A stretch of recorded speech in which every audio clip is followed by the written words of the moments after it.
Hello viewers, मैं astro sir से सुरेंद्र राय स्वागत करता हूं आपको अपने चैनल में और उम्मीद करता हूं कि आप बहुत ही बढ़िया होंगे।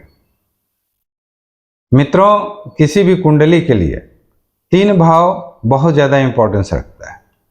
एक तो लग्न, दूसरा पंचम भाव और तीसरा भाग्य भाव।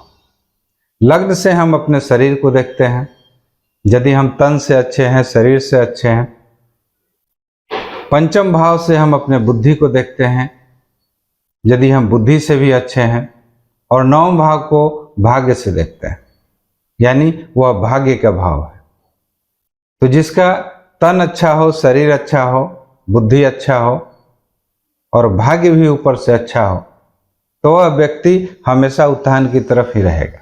भले ही बाकी भाव उतने अच्छे नहीं हो, लेकिन फिर भी वह हमेशा तरक्की करता ही रहेगा। ये तीन भाव हमारे कुंडली को बैलेंस बनाकर रखते हैं। इन्हें त्रिकोण बोला जाता है। त्रिकोण का ज्योतिष शास्त्र में बहुत ज़्यादा महत्व है, कुंडली में बहुत ज़्यादा महत्व है। आप शनि की साढ़े साथी से निकले हैं। आपने बहुत कुछ सीखा, बहुत कुछ जाना, बहुत कुछ पढ़ा शनि के बारे में। आपने बहुत कुछ जाना अपने स्वामी गुरु के बारे में, फिर भी आपको किसी भी तरह का कोई सॉल्यूशन नहीं मिला। लेकिन आपने राहु की तरफ कभी देखा ही नहीं। पिछले 18 महीनों से एक सर्प की भांति कुंडली मारकर ये आपके पंचम भाव में बैठे हुए थे। पंचम भाव बहुत ही सेंसिटिव भाव होता है और उस भाव में राहु का होना हमें नहीं लगता है कि उतना उचित फल ये देते होंगे। और जो भी अभी तक आपने बाधाएं झेली हैं, साढ़े साथी के बाद या साढ़े साथी से पहले, तो यूं समझ लीजिए कि उसमें कहीं ना कहीं राहु का भी हाथ था। साढ़े साथी तो आपकी कब की खत्म हो चुकी थी, लेकिन फिर भी आप परेशानियों से मुक्त नहीं हुए। तो इसके पीछे कहीं ना कहीं राहु का हाथ अवश्य था। लेकिन मित्रों, अब वो समय दूर नहीं है।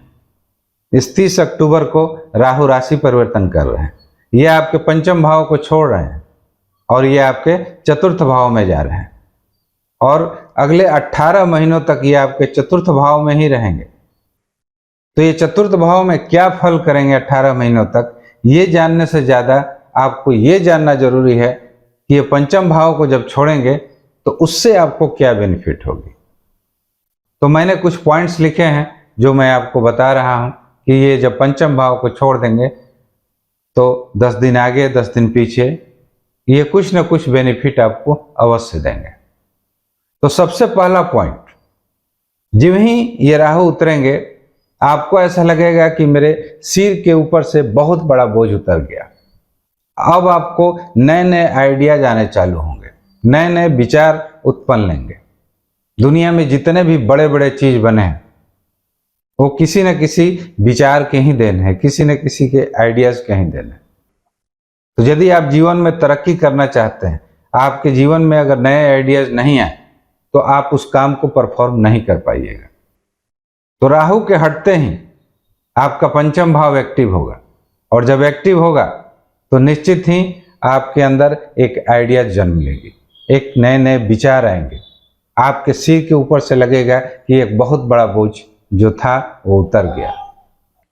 जो लोग विद्या वगैरह के क्षेत्र में हैं उनको अब पढ़ाई की तरफ रुझान आने लगेगा, पढ़ाई में खूब मन लगेगा।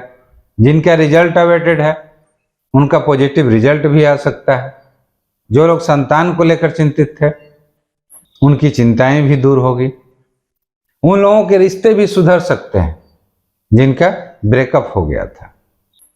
तो ये पंचम भाव से हटते ही कुछ इस तरह का पॉजिटिव रिजल्ट आपको ये राहु अवश्य देंगे।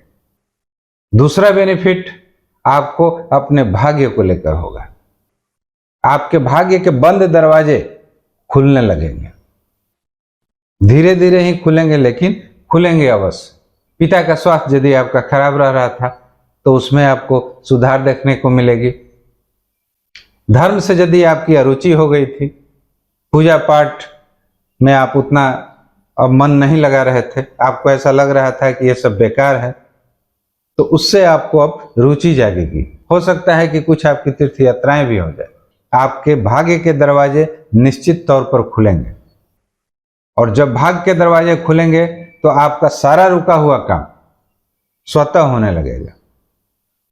और तीसरा फायदा आपको अपने इनकम को लेकर होगा, क्योंकि इनकी एक दृष्टि आपके एकादश भाव पर भी जा रही थी। एकादश भाव पर केतु बैठे हुए थे, और जब भी केतु किसी भाव में बैठ जाते हैं तो उस भाव के फल को संकुचित कर देते हैं, कम कर देते हैं। तो अब आपका इनकम भी बढ़ेगा, नए नए इनकम के मार्ग खुलेंगे, आपके सोशल सर्किल बढ़ेगा। जो लोग अपने आप को आपसे दरकिनार कर लिए थे, वे लोग पुनः आपके पास वापस आएंगे और मित्रता का हाथ बढ़ाएंगे। यानी इनकम के हर दरवाजे आपका अब स्वतः खुलेगा। और चौथा बेनिफिट आपको अपने लग्न को लेकर होगा। यदि आप पूरे निराशावादी प्रकृति के हो गए थे, आपने ऐसा सोच लिया था कि अब मेरी जिंदगी में कुछ नहीं होने वाला, मैं आगे नहीं बढ़ने वाला, आपके अंदर एक उत्साह पैदा लेगा, आपका मनोबल बढ़ेगा, आपको कुछ करने का जी करेगा। आप चाहिएगा कि अब अपने जीवन के लिए हम कुछ करें, लोगों से मिलना जुलना चाहिएगा, समाज में बढ़ चढ़ कर आप भाग लेना चाहिएगा। यानी राहु आपके त्रिकोण को पूरी तरह से छोड़ देंगे, और इनकी एक जो दृष्टि आपके लाभ भाव पर जा रही थी, वह लाभ भी अब आपका सुचारू रूप से होने लगेगा। तो ऐसा कुछ रहने वाला है मित्रों, राहु के हटने का प्रभाव।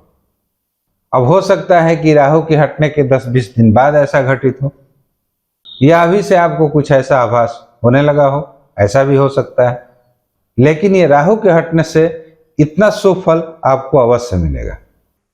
अब ये आगे आपके चतुर्थ भाव में जाकर क्या फल करेंगे, थोड़ी सी इसकी भी हम चर्चा कर लेते हैं।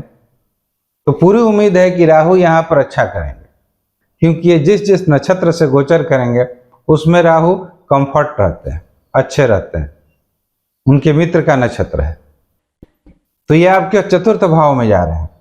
कोई आपके नाम से भूमि भवन हो सकता है, किसी नए जायदाद की खरीद हो सकती है, कोई वाहन की खरीद हो सकती है। यानी चतुर्थ भाव से रिलेटेड आपको बहुत ही शुभ परिणाम ये राहु करेंगे। इनकी एक दृष्टि आपके अष्टम भाव पर जा रही है। अष्टम भाव भी राहु के लिए अच्छा भाव है, कोई बुरा भाव नहीं है। ऐसा धन भी आपको मिल सकता है जिस धन के बारे में आपको जानकारी नहीं है। आपको ससुराल से आशातीत लाभ होने की संभावना है यदि आप शादीशुदा है। इनकी एक दृष्टि आपके करियर भाव पर भी जा रही है, दसम भाव पर भी जा रही है। दसम भाव में राहु का होना या राहु का दृष्टि पड़ना यह आपके करियर के लिए बहुत शुभ होगा। यदि राजनीति वगैरह के फील्ड से हैं तो आपको काफी तरक्की देखने को मिलेगी। समाज में एक मान प्रतिष्ठा की आपकी वृद्धि कराएंगे, आपके करियर में निश्चित ही ग्रोथ कराएंगे। ये आपके द्वादश भाव को भी देख रहे हैं। यदि विदेश वगैरह जाना चाहते हैं तो ये राहु आपको विदेश तक ले जाएंगे। एमएनसी वगैरह में काम करते हैं तो यह समय आपके लिए बेहद ही अनुकूल होने वाला है। विदेशों से आपको फायदा होने वाला है। तो ये राहु हटने के बाद भी आपका शुभ करेंगे और आगे आने वाले 18 महीनों तक ये शुभ करते ही रहेंगे। हाँ, सावधानियां कहाँ बरतनी है?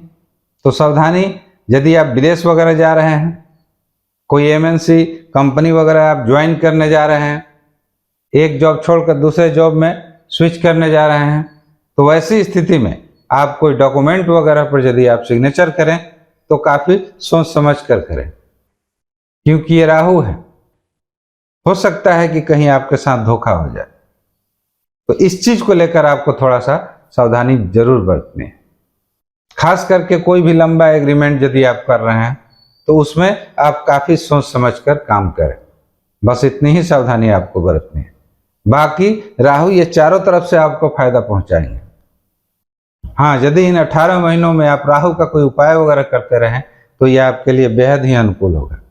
और मुझे ऐसा नहीं लगता है कि आपको बहुत बड़े उपाय करने की जरूरत पड़ेगी। आप सिर्फ प्रतिदिन एक बार हनुमान चालीसा का पाठ करें तो यह राहु स्वतः ही शांत रहेंगे और आपको हर बुरी बला से ये बचा कर रखेंगे। तो मित्रों, आज के लिए इतना ही। यदि मेरे वीडियो का कंटेंट अच्छा लगे तो कृपया लाइक, शेयर और सब्सक्राइब जरूर करें। Thanks for watching. नमस्कार।